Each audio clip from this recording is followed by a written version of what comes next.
यार दोस्तों, आज हम IBPS RRB प्री एग्ज़ाम के बारे में बात करेंगे। उसमें आप 45 प्लस मार्क्स कैसे ला सकते हैं और इससे भी अच्छा स्कोर कैसे कर सकते हैं। आप देख रहे हैं बैंकर्स पॉइंट। हमारी न्यूज़ पोर्टल साइट newskidunia.com को भी विजिट कीजिए। इस पे आने वाले दिनों में बहुत अच्छा मटेरियल्स आपको प्रोवाइड कराया जाएगा। इस जो वीडियो है उसको अपन 6 पार्टों के अंदर देखेंगे, जिसमें सबसे पहले एग्ज़ाम की डेट के बारे में बात करूंगा मैं। उसके बाद में पैटर्न के बारे में बात करूंगा। उसके बाद में सिलेबस और एक्सपेक्टेड कट ऑफ। और उसके बाद में कैसे आपको तैयारी करनी है और कुछ पॉइंट्स जो आपको स्पेशली ध्यान में रखने हैं। ठीक है दोस्तों, इसके बारे में अपन बात करेंगे। हम आगे बढ़ने से पहले मैं आपको बताना चाहूँगा कि एक फेसबुक पे पेज बनाया है आपको अपडेट रखने के लिए बैंकर्स पॉइंट की सारी न्यूज़ नए वीडियोस के बारे में। तो आप उसको लाइक कर सकते हैं। डिस्क्रिप्शन में आपको उसका लिंक मिल जाएगा। ठीक है दोस्तों, आगे बढ़ने से पहले मैं आपको एक और न्यूज़ देना चाहूँगा कि बैंकर्स पॉइंट ने अपनी एक टेस्ट सीरीज़ लॉन्च की है, जिस टेस्ट सीरीज़ के अंदर आपको सारा जो टेस्ट है वो एक जगह ही मिल जाएगा। इसमें IBPS PO मेन कलर ये जितने भी टेस्ट आपको दिख रहे हैं स्क्रीन के ऊपर सारे मिल जाएंगे। सबसे अच्छी जो चीज़ है इसमें सब्जेक्ट वाइज टेस्ट भी मिलेंगे और टॉपिक वाइज टेस्ट भी मिलेंगे। टॉपिक वाइज टेस्ट बहुत अच्छा फीचर है इस टेस्ट सीरीज़ का। और इसकी जो स्पेशल ऑफर में आपके लिए बैंकर्स पॉइंट के थ्रू आपके लिए एक प्राइस रहेगी, वो रहेगी 399 रुपीज़ 1 ईयर के लिए। और इसमें 120 प्लस आपको टेस्ट मिलेंगे। ठीक है दोस्तों, तो बहुत ही कम्पिटिटिव प्राइस है, बहुत ही अच्छा प्राइस में आपको ये सब चीज़ें मिल रही हैं। आप एक बार इसको ज़रूर देख लीजिए। जो इसका लिंक है वो आपको डिस्क्रिप्शन के अंदर मिल जाएगा। डिस्क्रिप्शन में जाके इसका लिंक आप देख सकते हैं। इसके आगे मैं बताना चाहूँगा कि स्टार्ट करने से पहले कुछ डेट्स के बारे में आपको इन्फॉर्म कर दूं ताकि आपको याद रहे। 5 और 6 नवंबर को ये आपका ऑफिसर स्केल 1 का एग्ज़ाम होने वाला है। ऑफिस असिस्टेंट का 12, 13 और 19 नवंबर को होने वाला है। दोनों के एडमिट कार्ड आ चुके हैं, आप डाउनलोड कर सकते हैं। फिर नवंबर और दिसंबर मंथ में दोनों के रिजल्ट आ जाएंगे। दिसंबर में तो 100% दोनों एग्ज़ाम्स के रिजल्ट आ जाएंगे। और मेंस की डेट्स भी आ चुकी हैं, तो दिसंबर में 11 को ऑफिसर स्केल की एग्ज़ाम्स हो जाएंगी और ऑफिसर असिस्टेंट की 18 को एग्ज़ाम हो जाएंगे। प्रीलिम का जो एग्ज़ाम पैटर्न रहेगा उसकी बात करें तो 40 क्वेश्चंस दोनों इसमें रीजनिंग और न्यूमेरिकल एबिलिटी में आने वाले हैं। और कंबाइंड जो टाइम है वो 45 मिनट का मिलेगा इसके अंदर। और इसमें 0.25 मार्क्स की 1/4 जिसको अपन बोलते हैं नेगेटिव मार्किंग भी रहेगी। और ये जो टाइम मिलेगा 45 मिनट, ये कंपोजिट टाइम रहेगा। और 40 मार्क्स की इसमें 2 सेक्शन रीजनिंग और न्यूमेरिकल एबिलिटी ही आएगा, इंग्लिश नहीं आएगा आपका। और जो अगर पेपर लेवल की बात करें तो IBPS PO प्री के लेवल का ही इसके अंदर पेपर रहेगा। रीजनिंग के अगर सिलेबस की बात करें तो कोडिंग और डिकोडिंग का एक 5 नंबर का टॉपिक आएगा, जिसके बारे में वीडियो बना के डाल दिया, आप वहाँ से इसको समझ सकते हैं। अपने डिस्क्रिप्शन में भी इसका लिंक मैं प्रोवाइड करा दूंगा। इनइक्वलिटीज़ की भी वीडियो बना दी है, वो लिंक भी आपको मिल जाएगा। तो 5-5 10 नंबर के जो मार्क्स हैं ये तो आपको यहीं से आप सीख सकते हैं बैंकर्स पॉइंट के थ्रू ही। और इसके अलावा सिलोलिज्म भी आएगा, ब्लड रिलेशन भी आएगा, ऑर्डरिंग रैंकिंग में से 2-3 क्वेश्चन आ सकते हैं, डायरेक्शन डिस्टेंस में से भी 2-3 क्वेश्चन आ सकते हैं।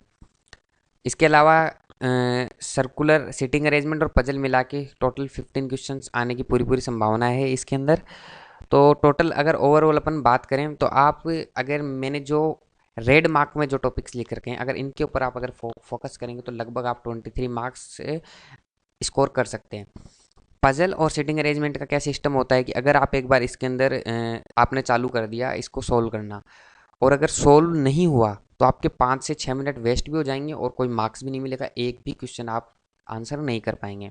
इसलिए मेरी ये आपको सलाह है कि सबसे पहले जो रेड मार्क मैंने कर रखे हैं, मैं फिर से बोल रहा हूँ, जो रेड मार्क में मैंने टॉपिक शो कर रखे हैं, सबसे पहले इन टॉपिक्स को सोल्व करिए। उसके बाद में मैथ्स पे जाइए, मैथ्स में भी आपको बताऊंगा क्या क्या सोल्व करना है। उसके बाद में रिटर्न, अगर आपको लगता है कि आपका सेटिंग अरेंजमेंट पजल अच्छा है तो आप रिटर्न आके उसको यहाँ पे सोल्व कर सकते हैं। बाकी अगर बाकी टॉपिक्स आप 100% एक्यूरेसी के साथ सोल्व करते हैं तो इनको आपको सोल्व करने की जरूरत भी नहीं है। बाकी अगर आप ट्राई करेंगे तो ये भी, इनमें से भी 1-2 क्वेश्चन सोल्व हो जाते हैं, बड़े आसानी से हो जाते हैं। कुछ पजल्स बड़ी आसान होती हैं, वो हो जाती हैं, जैसे फ्लोर पजल। और जो लीनियर सीटिंग अरेंजमेंट की पजल होती है वो आराम से हो जाती है। उसका भी वीडियो हम जल्दी ही बना के डालने वाले हैं। ठीक है, तो सबसे पहले मेरी आपको ये सलाह है, फिर से बताना चाहूँगा, जो रेड में मैंने टॉपिक लिख करके पहले इनको अटेम्प्ट करिएगा एग्जाम के अंदर। उसके बाद में आगे बढ़ जाइएगा मैथ्स में अटेम्प्ट करके, अगर फिर टाइम बचे तो फिर से आके पजल और सेटिंग अरेंजमेंट के साथ आप ट्राई करने की कोशिश करिएगा। तो यहाँ से आप 23 मार्क्स ग्रेप कर सकते हैं। उसके बाद में अगर क्वांटिटेटिव एप्टीट्यूड का अगर अपन सिलेबस की बात करते हैं तो डीआई के 15 क्वेश्चन आने के चांसेस हैं। पाँच तीन तीन डीआई आएंगी 5-5 क्वेश्चन की, और क्वाड्रेटिक इक्वेशन के 5 क्वेश्चन हो जाएंगे। सीरीज़ के 5 क्वेश्चन आएंगे। सिंप्लीफिकेशन के भी 5 क्वेश्चन आएंगे, सिंप्लीफिकेशन ज़्यादा भी आ सकता है थोड़ा। उसके बाद में जो अपने अर्थमेटिक्स के टॉपिक के उनका मैंने सारा डिवाइडेशन दिया है कि कहाँ से कितने क्वेश्चन आने की प्री में संभावना है। अगर अपन बात करें तो आप 12 मार्क्स डाटा इंटरप्रिटेशन में आराम से स्कोर कर सकते हैं। 4 मार्क्स क्वाड्रेटिक इक्वेशन में। क्वाड्रेटिक इक्वेशन की वीडियो डाल दी है, डिस्क्रिप्शन में लिंक मिल जाएगा, और या फिर अपने चैनल पे आप इसको जाके देख सकते हैं। 2 पार्ट में इसकी वीडियो डालिए, दोनों देख लीजिए, आपका क्वाड्रेटिक इक्वेशन क्लियर हो जाएगा। उसके अलावा अगर आप सीरीज़ देखेंगे 2 सीरीज़ हार्ड आ सकती हैं, 3 सीरीज़ लेकिन फिर भी इजी आएंगी, वो आप आराम से कर सकते हैं। सिंप्लीफिकेशन मान लीजिए एक नहीं भी हुआ, बाकी पाँचों के पाँचों हो जाते हैं, नहीं भी हुआ तो भी आप 4 क्वेश्चन आराम से कर पाएंगे। अगर इन सब मार्क्स को जोड़ दिया जाए तो आप आराम से 23 मार्क्स के आसपास आप इसके अंदर स्कोर कर पाएंगे। उसके बाद में आपका पूरा अर्थमेटिक बच गया है। अगर आप अर्थमेटिक में से भी 5-6 क्वेश्चन कर देते तो ये स्कोर आपका 30+ चला जाएगा। ठीक है दोस्तों, लेकिन अगर आपको अर्थमेटिक नहीं आता है, कम आता है, तो आप इन टॉपिक्स के ऊपर फोकस करके इन्हीं से ही आप अच्छे मार्क्स ले सकते हैं। वही मेरी सलाह रहेगी, सबसे पहले जो रेड मार्क में टॉपिक कर रखे हैं उन्हीं में से क्वेश्चन करिएगा। उसके बाद में आगे दूसरे क्वेश्चन सोल्व करने की कोशिश कीजिएगा, क्योंकि अगर आप, कई बार होता है अर्थमेटिक के किसी क्वेश्चन में 5 से 2-3 मिनट दे देते हैं और क्वेश्चन सोल्व नहीं हो पाता है। इसलिए वैसी गलती ना करें, सबसे पहले इन टॉपिक्स के ऊपर फोकस करें जो रेड मार्क में मैंने इसके अंदर आपको दिखा रखे हैं। उसके बाद में ही दूसरे टॉपिक्स के ऊपर फोकस करें। ठीक है दोस्तों, इसके अलावा अगर टोटल मार्क्स की अगर अपन बात करते हैं तो 23 + 23 46 के आसपास आप इसके अंदर मार्क स्कोर कर सकते हैं। एक्सपेक्टेड अगर कट ऑफ की अगर अपन बात की जाए तो इसके अंदर अपन कुछ कह नहीं सकते, इट्स स्टेट टू स्टेट ये वेरी करेगा। स्टेट वाइज अपने को फॉर्म भराए गए हैं, तो state to state officer assistant का और ऑफिसर स्केल का दोनों का ही वेरी करेगा स्टेट टू स्टेट। राजस्थान में अलग रहेगी, बिहार में अलग रहेगी, मध्य प्रदेश में अलग रहेगी, अलग अलग राज्यों की मेरिट अलग अलग रहेगी। इसको आप अगर समझना चाहते हो कि आपके स्टेट की कितनी मेरिट जा सकती है लगभग, अगर इसका एक एनालिसिस करने चाहते हो तो एसबीआई कलर की जो प्री की जो मेरिट है स्टेट वाइज, उसको आप निकाल के देख लीजिए। वहाँ से आपको आइडिया चल जाएगा कि मेरे स्टेट की मेरिट यहाँ तक जा रही है तो इतनी जा सकती है मेरे स्टेट की मेरिट। तो एसबीआई कलर का जो प्री का पेपर है उसकी मेरिट आप स्टेट वाइज निकाल के देख लीजिए, वहाँ से आपको एक आइडिया मिल जाएगा। अगर ओवरऑल अगर बात की जाए तो मेरी तरफ से मैं ये बोलूँगा कि ऑफिस असिस्टेंट है 45 से 55 के बीच में मेरिट जा सकती है सारे स्टेट्स की। 55 से ऊपर जाने का तो कोई मतलब नहीं रहेगा मेरे हिसाब से। और ऑफिसर स्केल 1 की 35 से 45 जा सकती है। इससे कम रह सकता है, 35 से कम भी कुछ स्टेटों में रहेगी, लेकिन मैं एक अच्छा स्कोर आपको दे रहा हूँ। 35 से 45 के बीच का टारगेट रखिए। ऑफिस असिस्टेंट में 45 से 55 का टारगेट रखिए। ठीक है दोस्तों, ये आपका एक्सपेक्टेड मार्क्स आपको इस हिसाब से आपको तैयारी करनी है, ये मैंने बता दिया है।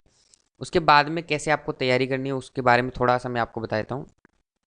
प्लानिंग करनी है पूरी, कि जैसे मैंने बता दिया है दोनों सेक्शंस के अंदर कौन कौन से टॉपिक अच्छे हैं, तो उनकी पूरी प्लानिंग कीजिए। और आपके पास जितना टाइम बचा हुआ है आज से लेके आपके एग्जाम तक, एडमिट कार्ड आ गए आपको डेट पता होगी, वहाँ तक आप इन टॉपिक्स को कैसे तैयार कर सकते हैं उसकी पूरी आप प्लानिंग कर लीजिए और उसको डेली बेसिस के ऊपर आप एग्जीक्यूट कीजिए। उसके बाद में अपने को अपडेट रखिए एग्ज़ाम के लिए, नए क्वेश्चंस क्या क्या बन रहे हैं कौन से टॉपिक्स के अंदर, उसके लिए अपडेट रखिए। मैगजीन्स पढ़िए। ठीक है दोस्तों, तो वहाँ से आपको क्वेश्चंस का अपडेट रहेगा कि सिलोजिज्म में ये नया टाइप का क्वेश्चन भी आ रहा है, ये नए टाइप का पॉसिबिलिटी का क्वेश्चन बन रहा है, ये आईपीएस पीओ प्री की एग्ज़ाम हुई थी अभी, उसके अंदर इस टाइप के क्वेश्चन आ रहे हैं। तो वो सारी चीज़ें आप अपडेट रहिए उन चीज़ों से, तो जिससे अगर कुछ रिपीट हो जाए तो आप उसके अंदर पीछे ना रह जाएं, और अगर उस क्वेश्चन को अटेम्प्ट करके आते हैं तो आप भी उसको अटेम्प्ट कर पाएँ। उसके अलावा टॉपिक वाइज पहले स्टडी कीजिए जो मैंने टॉपिक्स बताए, उसके बाद में ओवरऑल टेस्ट वगैरह देने की आप ट्राई कीजिए। प्रॉपर टाइम मैनेजमेंट, आपको सबसे पहले टाइम का देखना है अपना, कि एग्जाम में 45 मिनट मिलेंगे, आपको कैसे इस टाइम को अरेंज करना है, किस टॉपिक में आपको ज़्यादा टाइम लग रहा है उसको कैसे मैं रिड्यूस करूँ, इसके बारे में रिसर्च कीजिए। 3 टॉपिक मैं आपको बता देता हूँ, रीजनिंग का इनइक्वलिटीज, कोडिंग डिकोडिंग और क्वाड्रेटिक इक्वेशन मैथमेटिक्स में। इन 3 टॉपिक को आप कैसे 2 से 3 मिनट में 5-5 क्वेश्चन, अगर तीनों का मिला के देखें तो 10 मिनट में आप 15 क्वेश्चन कैसे अटेम्प्ट कर पाएंगे, इसकी पूरी प्लानिंग और पूरी वीडियोज मैंने समझा के अपने चैनल पे डाल रखी है। लगभग लोगों ने देख लिए हैं वो, जिन लोगों ने नहीं देखी हैं वो जाके देख ले उन वीडियोज़ को। इसके अलावा मॉक टेस्ट आप देते ही होंगे, आपके पास कोई भी टेस्ट सीरीज आपने खरीद रखी होगी, अगर नहीं खरीद रखी है तो हमारी जो टेस्ट सीरीज है उसको आप ट्राई कर सकते हैं।